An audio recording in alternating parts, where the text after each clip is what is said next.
Hello everyone, welcome to another week of Introduction to Human Rights.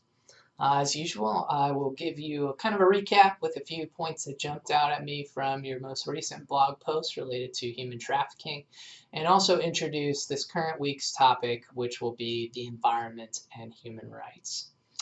So as always, thank you for your quality and insightful posts last week. When I read your post, what sort of jumped out to me was how struck many of you were by the size and scope of the human trafficking problem in the world today.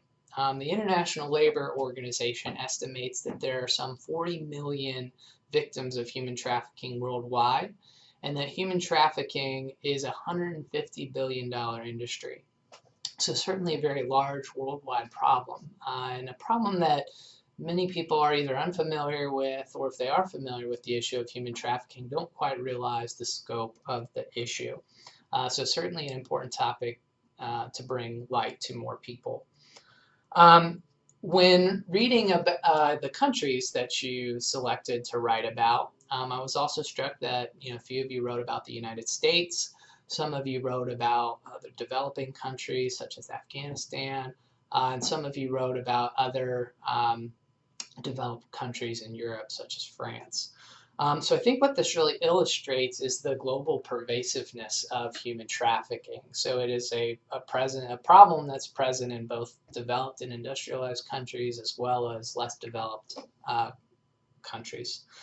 So even here in South Carolina, human trafficking is a major issue.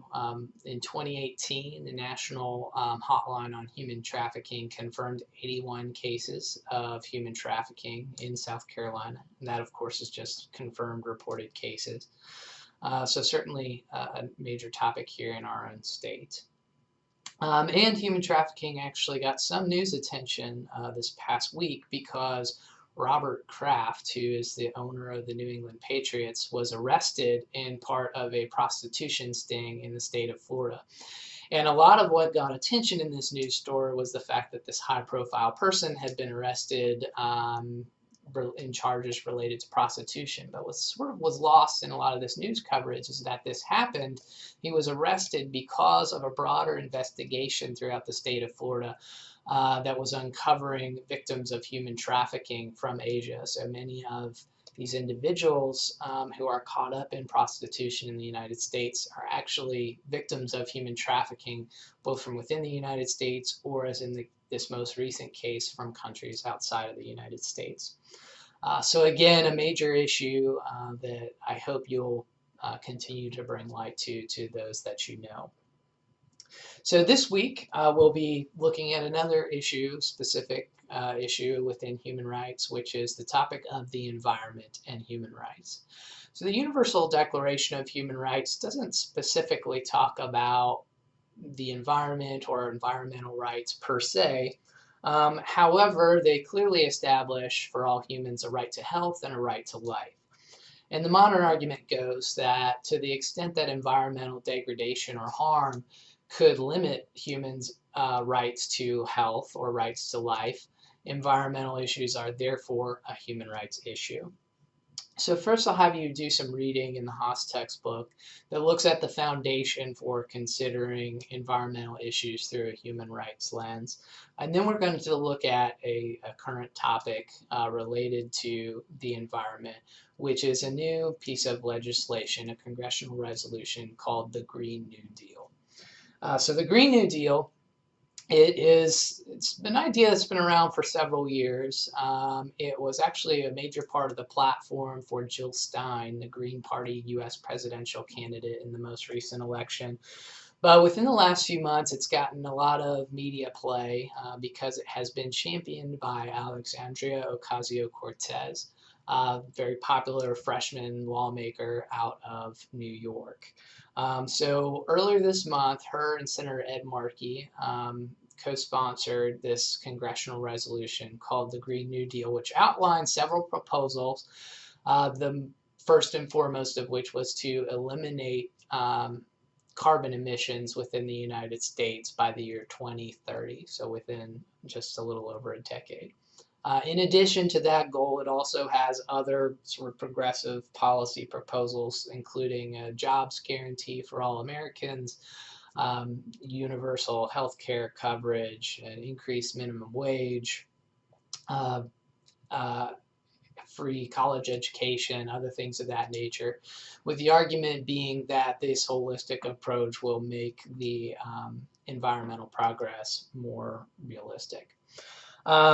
So this proposal, as you can imagine, since it has a lot of stuff in it, has gotten a lot of attention and a lot of praise, as well as a lot of criticism. So proponents of the legislation argue that climate change is an imminent threat and will harm millions of people in America and billions of people throughout the globe if something isn't done, and that it's a responsibility of the United States to take a leadership role in addressing this. So they claim that the Green New Deal is a bold piece of legislation because bold solutions are needed for a major problem. Opponents of the Green New Deal kind of fall into two camps. One camp is sort of sympathetic to the idea of a Green New Deal and recognizing climate change is a major problem, but they argue that the Green New Deal is not realistic. The goals are too high. The inclusion of the other economic and social policies is a distraction, and just frankly, it's not going to really accomplish anything because the proposals are so unrealistic. The other camp of opponents of the Green New Deal argue that a massive action like this would do more harm than good, that drastically reducing carbon emissions in the United States in order to achieve an environmental goal would come at such a high economic cost to particularly the poor and working class in America that it wouldn't be worth it, and it would really roll back the progress that citizens of the United States have faced. So this week, I'm going to have you read a few different articles about the Green New Deal. I'll have you read the actual text of the resolution because that's an important thing to do when you're reading these articles about what is or is not included.